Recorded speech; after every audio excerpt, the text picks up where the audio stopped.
সব দোয়া বাদ দেন, একটা দোয়া করেন না, রব্বে করিম তুমি বড় রহমান, তুমি বড় দয়াবান, তোমার দয়া আছে বলে আমার মতো পাপী, আমার মতো জালিম আজকে তোমার দরবারে হাত তোলার সৌভাগ্য পেয়েছে।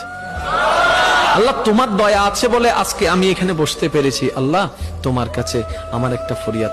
তখন আল্লাহ জিজ্ঞেস করবে, কিরে এত মায়া করে কথা বলতেছে, আমার কিছু লাগবে? তখন না বলবেন, ওনাকে কিছু বলতেই দিচ্ছেন, আপনি সব বলতেই আছেন, এবার আপনি বলবেন, যখন রব্বে করিম জিজ্ঞেস করবে বান্দা কিছু লাগবে, তখন আপনি বলবেন আল্লাহ কিচ্ছু চাই না। তো কিছু একটা চা, আল্লাহ কিচ্ছু চাই না, কিছু একটা চা, এতদিন তো অনেক চাইছস, লিস্টি বলছস, আজকে বলবি না? আল্লাহ না, আমার লিস্টি লাগবে না, তো কি চাস? এবার আপনি বলবেন আল্লাহ আমি শুধু তোমাকে চাই।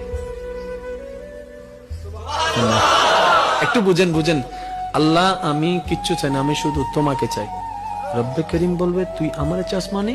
বলে যে আল্লাহ যতদিন বোকা ছিলাম দুনিয়া চেয়েছি, এখন থেকে আমি আশেক হয়েছি, তোমাকে চাই, কারণ আমি বুঝতে পেরেছি তুমি যার হয়ে যাবা সারা বিশ্ব তার এমনি।